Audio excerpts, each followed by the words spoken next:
अस्सलाम वालेकुम viewers, welcome to my channel UCC computer college. Last time हमने बात की थी, लेक्चर था हमारे पास एचटीएमएल का, जिसमें डिवीज़न की हमने बात की थी। मज़ीद लेक्चर्स को आगे लेकर चलते हैं। काफ़ी लेक्चर्स में गैप आ चुका है, कुछ मसरूफियात की वजह से लेक्चर नहीं बना पाया। नेक्स्ट हमारे पास जो आज का लेक्चर है, इसमें हम बात करेंगे आई फ्रेम की, कि आई फ्रेम को किस तरीके से यूज़ किया जाता है। तो सबसे पहले इसकी कोडिंग जो है वो स्टार्ट करते हैं। ये हमारे पास कुछ कोडिंग मौजूद है। इसको थोड़ा मैं जूम कर लेता हूँ ताकि इजीली आप लोग देख सकें। हाँ, टाइटल जो है वो हम दे देते हैं यहाँ पर, क्योंकि आई फ्रेम का वर्क कर रहे हैं तो यहाँ पर हम इसको आई फ्रेम से सेव कर लेते हैं।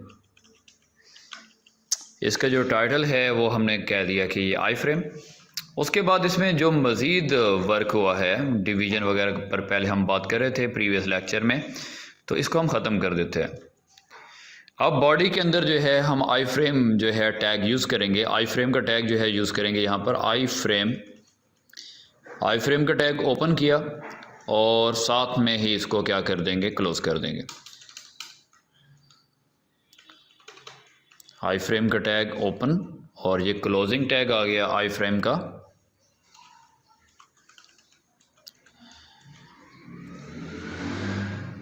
अब ये ओपनिंग और क्लोजिंग टैग आई फ्रेम का आ चुका है। पहले तो ये कि इसको सेव कर लें, बेहतर है। इसके बाद इसमें एट्रीब्यूट्स देखते हैं कि आई फ्रेम के लिए एट्रीब्यूट कौन से यूज़ करते हैं और आई फ्रेम होता क्या है, वो देखेंगे इंशाल्लाह। रिज़ल्ट इसका तो हमें आइडिया होगा। इसको सेव करें और सेव करने के लिए इसका डेस्कटॉप पर जो हमारे पास फ़ोल्डर था वेब डिज़ाइनिंग का, इसको सिलेक्ट करते हैं। अभी HTML की बात कर रहे हैं तो इसके अंदर हम आई फ्रेम नाम से सेव करेंगे। आई फ्रेम पहले से हमारे पास एक फ़ाइल मौजूद है, तो यहाँ पर हम आई फ्रेम 2 के नाम से सेव कर लेते हैं और एक्सटेंशन इसकी करनी है हमने हाइपर टेक्स्ट मार्कअप लैंग्वेज। इसको जो है अब हम यहाँ पर सेव कर लेते हैं। ये सेव हो गया। अगर इसका रिज़ल्ट चेक करना चाहें तो रिज़ल्ट चेक कर सकते हैं। इसको मिनिमाइज़ कर दें और इसमें आई फ्रेम 2 का जो एक फ़ाइल बनी है उसको ओपन करते हैं। तो हमारे पास ये एक फ़ाइल है आई फ्रेम के नाम से, और इसमें अभी वर्क नहीं किया, ये हमें कुछ एरिया नज़र आ रहा है।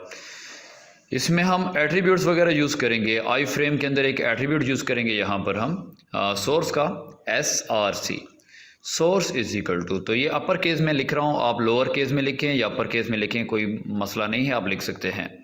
तो सोर्स यहाँ पर लिख देते हैं। यहाँ पर मैं कर देता हूँ http://www.google.com। इसको लिखकर हमने सेव कर दिया। तो अब कोई चीज़ भी विजिबल नहीं होगी अगर हम विजिबल करना चाहें, लेकिन विजिबल अभी यहाँ करना नहीं है क्योंकि हम एक डिवीज़न चाह रहे हैं जिसके अंदर हमें ये एक गूगल जो है, गूगल का लिंक हमें नज़र आए। तो इसका रिज़ल्ट चेक करते हैं। इसको रीलोड करें यहाँ से। ये हमारे पास एक एरिया google.com का। अब इसमें एक और एट्रीब्यूट हम यूज़ करेंगे। इसके अंदर एक और एट्रीब्यूट यूज़ कर लें कि इसकी विड्थ कितनी होनी चाहिए और हाइट कितनी होनी चाहिए। तो यहाँ पर कर देते हैं height is equal to, height इसमें कोई कर दें, जैसे मैंने कर दी 200 पिक्सल्स। और उसके बाद जो है आप इसकी विड्थ भी कर दें, विड्थ इज इक्वल टू, अब इसकी विड्थ जो है वो हम कर देते हैं यहाँ पर फॉर एग्ज़ाम्पल 300 पिक्सल्स कर दें और इसको सेव कर दिया। तो आप चेक करें, यहाँ पर जो हमारे पास एक है डिवीजन सी, ये google.com के लिए ये हमारे पास आई फ्रेम। इसकी विड्थ को बढ़ाना चाहें विड्थ को बढ़ा सकते हैं। इसमें मैं जो पिछले टास्क कर चुका हूँ उनका लिंक देकर आपको चेक कराऊंगा कि किस तरीके से वो नज़र आते हैं। तो इसके अंदर पहले एक एट्रीब्यूट और भी यूज़ कर लें टाइटल का। टाइटल इज इक्वल टू, अब जो आपके पास ये चीज़ जो लिंक आप दे रहे हैं गूगल है तो गूगल, ताकि अगर वो लिंक ओपन नहीं हो रहा होता, जैसे ये लिंक आपको एरर दे रहा है तो यहाँ पर हम लिख देते हैं गूगल पेज, या सिंपल हमने गूगल इसको कर दिया। और अब जो है यहाँ पर अगर इसका रिज़ल्ट नज़र नहीं आता तो इस पर जैसे लेकर जाएंगे हम इसको कर्सर को, तो हमारे पास क्या इसको शो करेगा गूगल। ठीक है, तो ये हमारे पास क्या है, एक टाइटल होता है। टाइटल इज इक्वल टू हमने कर दिया गूगल, तो ये हमें शो करता है। अब इसकी थोड़ी जो विड्थ है उस विड्थ को हम बढ़ाते हैं। इसकी विड्थ जो है 300, तो इसको हम कर देते हैं फॉर एग्जांपल 800 कर देते हैं। ये हमारे पास इसकी विड्थ बढ़ चुकी है।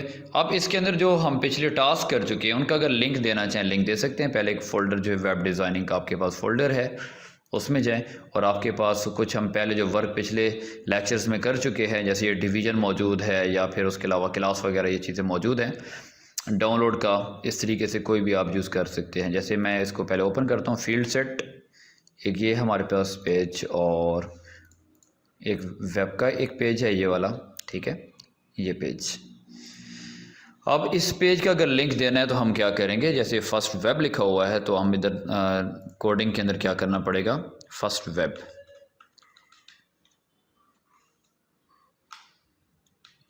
HTTP जो लिखा हुआ था इसको ख़त्म कर देंगे, फर्स्ट वेब .html उसकी एक्सटेंशन लिख देंगे, ये आ गया। अब इसको सेव किया और यहाँ से इसको रीलोड कर दिया, यहाँ से रीलोड कर दिया। तो आप देख सकते हैं कि इसके अंदर ये एक डिवीजन सी है, एक आई फ्रेम है हमारे पास जिसमें हम एक पेज देख पा रहे हैं। अब एक अलग से, जैसे कई बार ऐसा होता है कि वेब में हम देखना चाह रहे हैं यहाँ यूट्यूब का एरिया हो, नीचे गूगल का हो, फिर उससे नीचे जीमेल वगैरह का, तो ये हम आई फ्रेम की मदद से ऐसा करना चाहें तो कर सकते हैं, ठीक है। जैसे इसमें एक पेज नज़र आ रहा है, अगर इसी की कोडिंग को हम कॉपी कर लें और पेस्ट कर देते हैं, इसमें एक और लिंक लगाना चाह रहे हैं लगा देते हैं। यहाँ से आई फ्रेम वाले को हमने सारे को कॉपी किया, कॉपी करने के बाद यहाँ पर आकर हमने इसको पेस्ट कर दिया। तो यहाँ फर्स्ट web.html लिखा हुआ है, तो हम वेब डिज़ाइनिंग के फोल्डर में जाते हैं और यहाँ पर हम कोई और, जैसे फ्रेम सेट है इसको ओपन करें, फ्रेम सेट और कोई और गैलरी पेज है, फॉर एग्जांपल एक ये पेज है हमारे पास। अब गैलरी वाले पेज को हम उसके साथ उसमें आई फ्रेम में डालना चाह रहे हैं, तो ये लिखा हुआ है गैलरी पेज, इसका जो नाम है इसको आप कर लें कॉपी। कॉपी करने के बाद आप कोडिंग में जाएं और यहाँ पर आपने जो सेकंड आई फ्रेम का आपने टैग यूज़ किया उसमें एट्रीब्यूट के अंदर सोर्स में गैलरी पेज .html इसको सेव कर देंगे। अब चेक करें, आप यहाँ पर रीलोड करें तो ये पहला हमारे पास जो है ये एक पेज आ रहा है हमारे पास ये आई फ्रेम, और सेकंड जो है ये आपको नजर आ रहा, ठीक हो गया। तो इस तरीके से आई फ्रेम को यूज़ कर सकते हैं। और इंशाल्लाह जो है इसके अभी मैं एक चीज़ आपको यहाँ दिखाता चलूँ कि हमने थोड़ा वर्क करना है मज़ीद आगे चलकर कि कंप्लीट आपको एक वेबसाइट बनाना बताना है कि किस तरह वेबसाइट बना सकते हैं HTML के अंदर रहते हुए। CSS का यूज़ नहीं करेंगे, HTML के अंदर रहते हुए एक प्रोजेक्ट कंप्लीट करना। जैसे कि हमारे पास एक यहाँ पर वेब का होगा, फर्स्ट वेब पेज है और यहाँ पर वेब के नाम से एक पेज होगा, वेब 1 लिखा हुआ है, ये एक इसका पेज है ये हमारे पास, ठीक है। अब इस पर हमने वर्क अगर करना है या ये किया है, जैसे ये स्लाइडर लगा हुआ, ये वर्क कैसे हुआ है इंशाल्लाह जो है हमने नेक्स्ट ट्यूटोरियल्स के अंदर देखना है।